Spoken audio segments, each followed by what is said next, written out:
Donc après une première vidéo consacrée à l'étude de la propagation des impulsions en réflexion au bout d'un câble coaxial, on fait la deuxième partie de ce TP et cette fois-ci donc c'est l'étude des ondes stationnaires sur le câble coaxial. Donc quelque chose d'assez remarquable, c'est qu'avec un câble coaxial, ici celui-là il fait un tout petit peu plus que 50 mètres, eh bien on se retrouve finalement dans une configuration où on a exactement la même chose que la corde de Meld, donc la corde de Meld qui est cette corde vibrante qui est fixée à une extrémité et à l'autre extrémité avec un petit vibreur.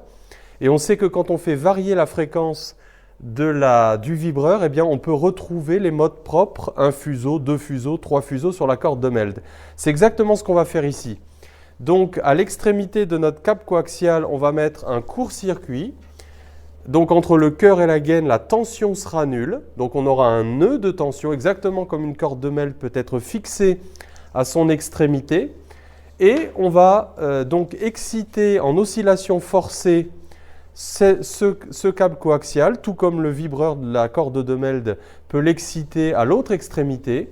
Et on va chercher des fréquences particulières pour lesquelles on aurait des nœuds de vibration à l'entrée du câble. Donc à l'entrée du câble, on a ce T qui est relié d'une part au câble coaxial et d'autre part sur la voie 1 de cet oscilloscope numérique.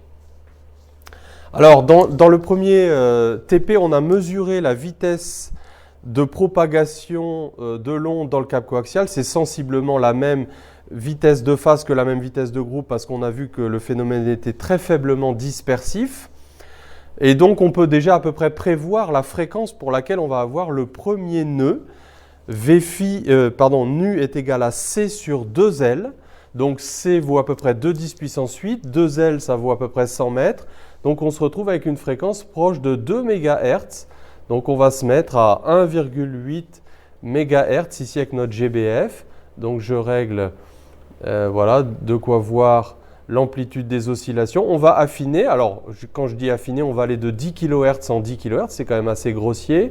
Et on va essayer de voir si on peut trouver donc, ce qui serait quelque chose qui ressemble à un nœud de tension à l'entrée du câble.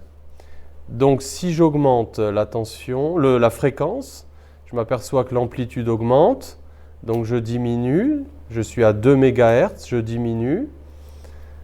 Et donc, je cherche la valeur de la fréquence. Alors, c'est à 10 kHz près, voire plus, puisqu'on voit qu'on a un peu du mal à...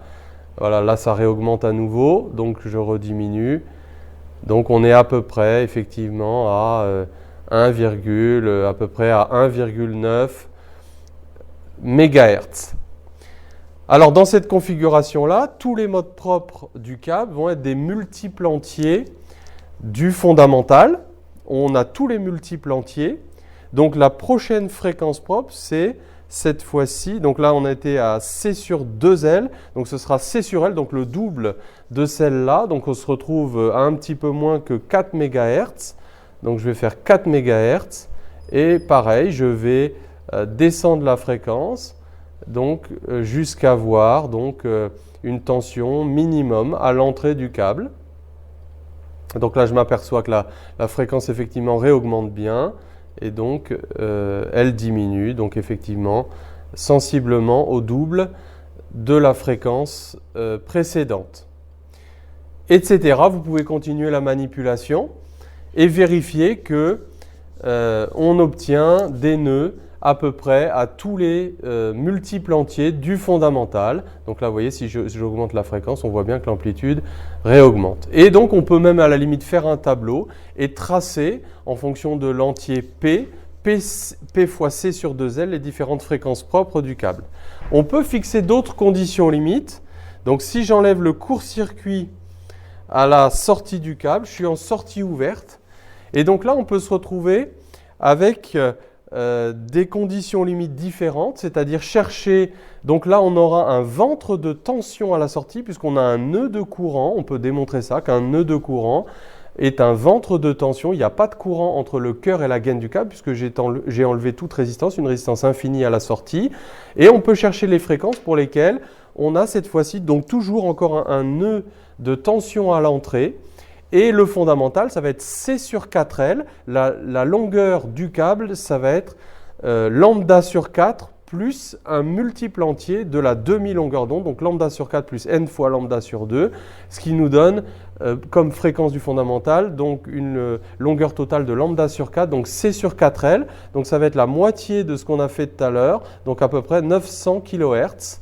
Donc là, je mets la fréquence à 900 kHz, et effectivement, je m'aperçois que j'ai sensiblement un nœud de tension à l'entrée. Voilà, si je suis plus bas, l'amplitude... pardon, je ne modifie pas le bon. Voilà. Donc la base de temps. Donc si je diminue la fréquence, l'amplitude réaugmente.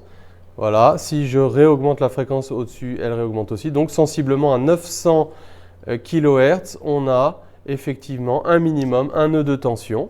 Et là, la théorie nous montre qu'en fait, ce sont tous les multiples entiers, les multiples impairs du fondamental qui sont les nouvelles fréquences propres. Donc à 2,7 MHz, on devrait en retrouver un aux alentours. Donc je vais là aussi regarder ce qui se passe quand je diminue la fréquence par rapport à 2,7 MHz. Donc on voit que l'amplitude augmente et donc elle est à peu près effectivement minimale à 2,7 MHz. Et là aussi, vous pouvez vérifier que tous les multiples impairs d'environ 900 kHz, donc vous allez retrouver des nœuds à l'entrée du câble et que en dehors de ça, eh bien, vous avez une amplitude plus importante et que donc voilà, c'est ce qui se passe ici. Oui, je prends des fréquences au hasard. Et donc on a bien déterminé les fréquences propres du câble, mais c'est un peu comme un tuyau sonore, ouvert d'un côté, fermé de l'autre, donc des conditions aux limites mixtes. Donc ça, c'est beaucoup plus difficile à faire, évidemment, avec une corde de meld.